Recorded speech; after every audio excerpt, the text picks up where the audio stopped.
Hey everyone, Heather Boyd here.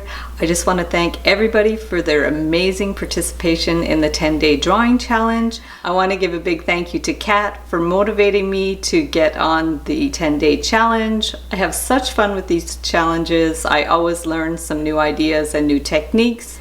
And today I have a bonus challenge. We're going to explore doing the rubbing technique. So I've previously done this as a demo in one of my videos. I'll link it up below. But basically it's super easy. We've all done this as children. I picked up a couple of fall leaves yesterday. So basically what I did was I rubbed the leaf with a soft pencil and then I went in with a fine eraser and erased around the outside. So we just have the contour of the leaf. And then I drew around the outside to do some of the fine details.